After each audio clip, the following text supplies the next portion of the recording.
Active time news में आपका स्वागत है। पेश है गंगानगर हनुमानगढ़ के साथ पंजाब हरियाणा की बड़ी खबरें।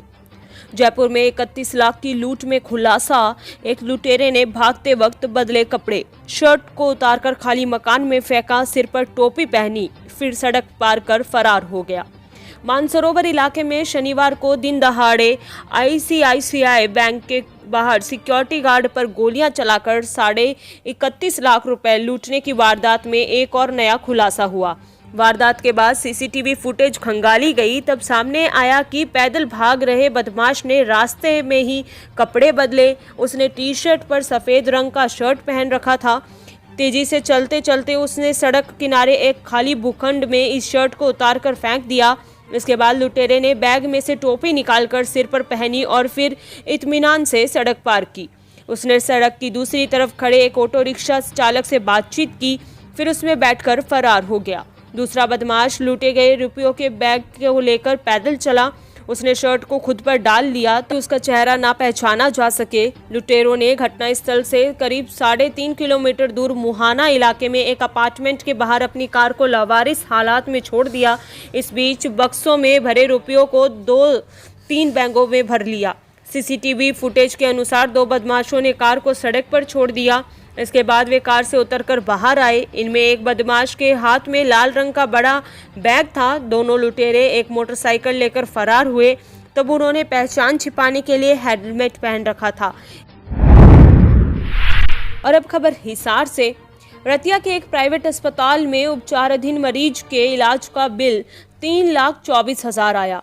कोरोना से व्यक्ति की मौत, बिल न देने पर निजी अस्पताल 10 घंटे तक शव नहीं दिया। हिसार के एक प्राइवेट अस्पताल में उपचाराधीन रतिया उपमंडल के गांव महमड़ा के 45 वर्षीय व्यक्ति ने दम तोड़ दिया, लेकिन परिजनों द्वारा प्राइवेट अस्पताल का भारी भरकम बिल नहीं दे पाने पर अस्पताल प्रशासन ने परिजनों को मृतक का शव देने से इनकार कर दिया। मृतक के बेटे अमरजीत सिंह, सुरजीत सिंह, मनजीत सिंह का आरोप है कि वे शुगर की बीमारी का इलाज करवाने के लिए मरीज को लेकर गए। कोरोना पॉजिटिव बताकर अस्पताल प्रशासन ने केवल कोरोना का ही इलाज शुरू किया, जिसके चलते उसकी मौत हो गई। बार बार छुट्टी देने को कहने के बाद भी डॉक्टरों ने मरीज को डिस्चार्ज नहीं किया। 3,24,000 बिल बना दिया। परिजनों के अनुसार जब उन्होंने इतने रुपए देने से असमर्थता जताई तो डॉक्टरों ने 1 लाख रुपए देने की बात कही। इसके बाद वे 70,000 रुपए लेने पर अड़े रहे तथा शव नहीं दिया। इसके बाद जब परिजनों ने विरोध किया तो हिसार प्रशासन के दखल के बाद अस्पताल प्रशासन ने 10 घंटे बाद फतेहाबाद स्वास्थ्य विभाग को मृतक का शव सौंप दिया। 30 सितंबर को घबराहट होने पर मृतक को हिसार के निजी अस्पताल में एडमिट किया गया था। मृतक शुगर की बीमारी से ग्रस्त था। होटल्स चेन के एमडी अजय के बकाया की घोषणा। नई दिल्ली में सरोवर होटल्स एंड रिजॉर्ट्स के प्रबंधक निदेश अजय के बकाया ने कहा कि 2021 में रणनीतिक विस्तार योजना के तहत हम दूसरी और तीसरी श्रेणी के शहरों में 15 नए होटल जोड़ेंगे। ये होटल पानीपत, मोरबी, डलहौजी, कटरा, मसूरी, धमतरी, उदयपुर और जालंधर आदि शहरों में जोड़े जाएंगे। ये नए होटल सरोवर प्रीमियर, सरोवर पार्टिको और गोल्डन ट्यूलिप ब्रांड के तहत खोले जाएंगे। कोविड-19 के प्रभाव के बारे में उन्होंने कहा कि इसका उद्योग पर काफ़ी असर पड़ा है।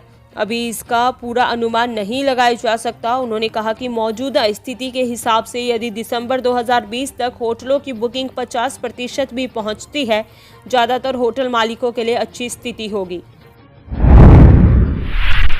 देश में कोरोना का विस्फोट, लगभग 75 लाख लोग चपेट में, मरने वालों का आंकड़ा 1.25 लाख के करीब। देश भर में कोरोना का तांडव छाया हुआ है। कोरोना के कुल मामले बढ़कर 74,94,551 हो चुके हैं और कोरोना के चलते अपनी जिंदगी खो देने वालों का आंकड़ा 1,14,031 यानी कि 1.25 लाख के आंकड़े को छूने जा रहा है। कोरोना वायरस से संक्रमित 7,83,311 लोगों का इलाज देश के विभिन्न अस्पतालों में जारी है। स्वास्थ्य मंत्रालय द्वारा किए गए आंकड़ों के मुताबिक पिछले 24 घंटे के भीतर 1,033 संक्रमित व्यक्तियों की मौत के बाद देश में मृतकों की कुल संख्या 1,14,031 हो चुकी है। आंकड़ों के मुताबिक देश में कोरोना वायरस से संक्रमित 7,83,311 लोगों का इलाज चल रहा है, जो संक्रमण के कुल मामलों का 10.45% है।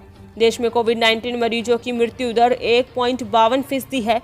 फिलहाल सारे देश में यह जंग जारी है और चिंताजनक स्थिति ये है कि जल्दी ही 1 करोड़ का आंकड़ा पार करने की नौबत आ रही है। उज्जैन जहरीली शराब कांड। एसआईटी की रिपोर्ट के बाद मुख्यमंत्री की बड़ी कार्रवाई, एसपी मनोज सिंह को हटाया, सीएसपी को निलंबित करने के आदेश। उज्जैन में जहरीली शराब पीने से 2 दिन में 15 लोगों की मौत हो गई थी।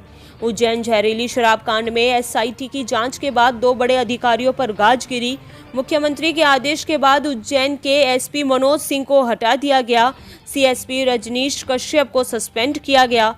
सीएम की नाराजगी का अंदाजा इसी बात से लगाया जा सकता है कि मुख्य आरोपी सिकंदर और गब्बर को पहले ही पुलिस ने गिरफ्तार कर लिया।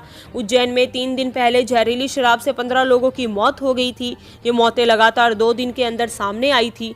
मामले में मुख्यमंत्री शिवराज सिंह चौहान ने एसआईटी जांच के निर्देश जारी किए। आज मामले को लेकर मुख्यमंत्री निवास पर बैठक हुई, जिसमें एसआईटी चीफ अपर मुख्य सचिव गृह डॉक्टर राजेश राजौरा ने रिपोर्ट सीएम को दी। ड्राइविंग लाइसेंस लेना है तो 6 माह का इंतजार, लर्निंग की तारीख भी जनवरी की मिल रही। श्रीगंगानगर में जिला परिवहन अधिकारी कार्यालय से लाइसेंस जारी करवाना तो 6 माह का समय लगेंगे। पेंडेंसी अधिक होने व यहाँ रोजाना 90 लाइसेंस ही जारी करने का सिस्टम होने के कारण 1 से 1.5 माह में जारी होने वाला ड्राइविंग लाइसेंस के लिए अधिक समय लग रहा है। ऑनलाइन आवेदन करने के बाद लर्निंग लाइसेंस से पूर्व कंप्यूटर टेस्ट के लिए भी उपभोक्ताओं को 13 जनवरी के बाद की तारीख मिल रही है। लर्निंग लाइसेंस जारी होने के 1 माह बाद परमानेंट लाइसेंस के लिए आवेदन करने का नियम। इसके बाद परमानेंट लाइसेंस से पूर्व ड्राइविंग टेस्ट के लिए भी 2 से 2.5 माह आगे की तारीख मिल रही। लाइसेंस के लिए ऑनलाइन आवेदन शुरू होने के बाद नियमित रूप से 300 से 400 लोग लाइसेंस बनाने के लिए आवेदन कर रहे। कोरोना काल होने के कारण आवेदन करने के बाद कई उपभोक्ता कंप्यूटर टेस्ट के लिए भी तय समय पर नहीं पहुंचते। ऐसे में उन्हें पुनः आगे की तारीख दी जाए। अजमेर परिवहन विभाग में वीआईपी नंबरों पर भी कोरोना का साया। सामान्य दिनों में तुलना में 10% आवेदन भी नहीं आए। हर माह बिकने वाले वाहनों पर मनचाहे नंबर के लिए 200 से 250 आवेदन आते हैं। वीआईपी नंबरों पर भी कोरोना की मार देखने को मिल रही है। जिले में वीआईपी नंबरों के शौकीनों की संख्या अच्छी खासी है और हर महीने बिकने वाले वाहनों पर मनचाहे नंबर लगवाने के लिए करीब 200 से 250 आवेदन परिवहन विभाग के पास आते हैं। नंबरों की बाकायदा ऑनलाइन बोली लगती है। इससे परिवहन विभाग को मोटी आय होती है। इस बार विभाग के पास सामान्य दिनों की तुलना में 10% आवेदन भी नहीं आए। अपने आसपास की खबरें देखने के लिए हमारे चैनल एक्टिव टाइम न्यूज़ को सब्सक्राइब करें और बेल आइकन को प्रेस करना ना भूलें।